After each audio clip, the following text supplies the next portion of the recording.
gengem bangam bagam bagam nke a bụ nta akụkọ breaking news. Breaking news.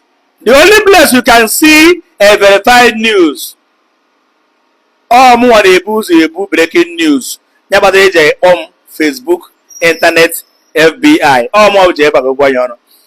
Nke mere eme tata ụbọchị 23rd of November 2023. Ka gị nọ wee mee, a na-eme ka anyị mata na anwụchikọkwa na Mathias Ezeaku. Hey! Oho! Gịnị dị ya nke a? Na-emekwana ya na-akpọ rearresting n'ọnụ gịnị? N'ọnụ bekee. Ọwụghị mmụọ buru news. Agwara m ụnụ gịnị?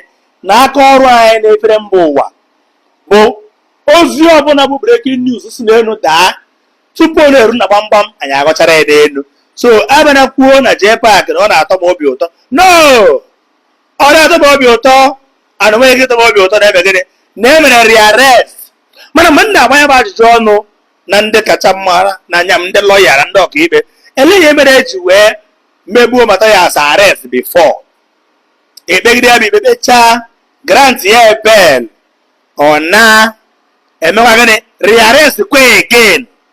Ha wee sị m na ọ na-abụ nwatakịrị na-etoghị etoju ihe gburu nna ya na ihe gburu nna ya egbue.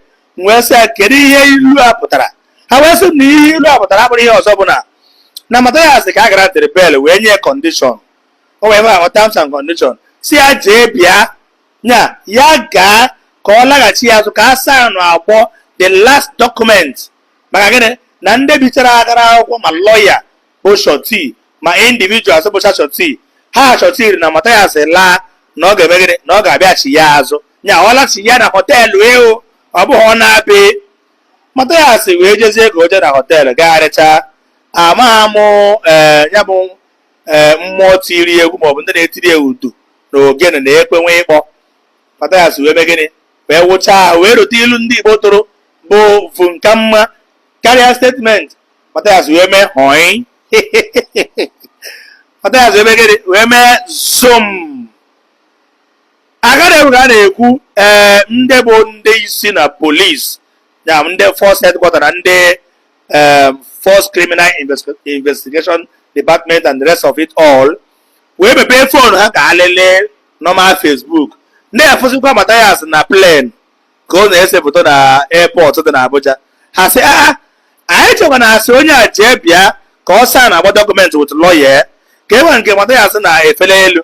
Agaghị egwu ka a na-ekwu Mathias adaa na Asaba mee vidio. Ya ka njegbu unu na ọ bụrụ ihe ọbụla ị na-eme tata ga-agba ya n'ihu akwụkwọ. Ọ bụrụ enyo mamịrị gbaa n'ihu akwụkwọ, ọ bụrụ enyo nsị gbaa n'ihu akwụkwọ. People chọrọ ịma ọnụtọ gị na ndị chọrọ ifolo gị. All your post and your current post ka a ga-enye na-efolo gị.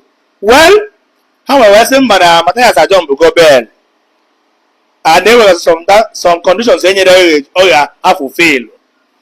A wee nwụrụ lọya Mathias wee mee aka ntu a too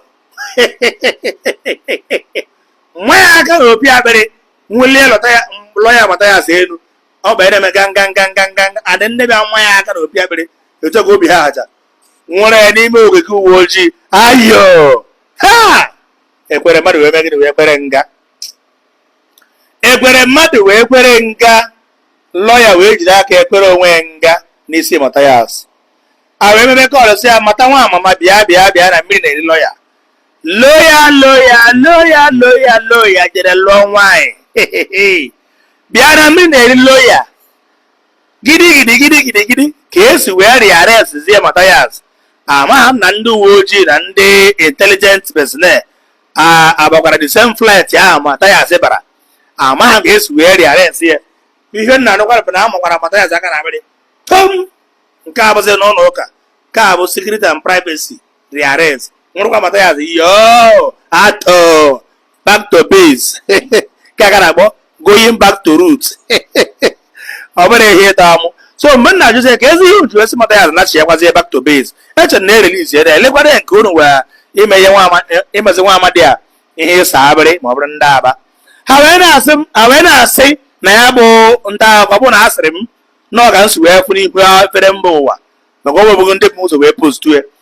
awena na-ekwu na number 1 na Mathias were phone emakpo n'ime ọya yo mgbe a bịara mee arrest mgbe na asị bring your phone na o nwere phone tọkọ ịnọ mana e nwere the main line na ọ na-eji information dị n'ime ya were gịnị wee dị phone n'ime ọya yom phone wee sarụọ n'ime ọda akpụ phone sarụọ n'ime ọda akpụ mana ịmagara mgbe ahụ attention dị high ma ụmụ agboro ma ụmụ ndị na-aṅụ anwụ na ndị mụrụ mmiri jicha 2 by 2 na-achụ ndị polisi ka apịa gbuo polisi wee mee zoom nyere si ya na megide narie wee to cut everything short a na-asị na oge provide that phone ahụ ọ mafuru n'ime ọya 1 2 kedu ihe mere o ji wee jump pụọ bel ha okwu adị na-ebe ọ dị asatọ well currently now ha ka na-asọkọrịta ya bụ garama n'ogige uwe ojii dị n'Abuja onye oyibo ekasị maọbụ onye butere sam ma onye amagha m nye mma bụ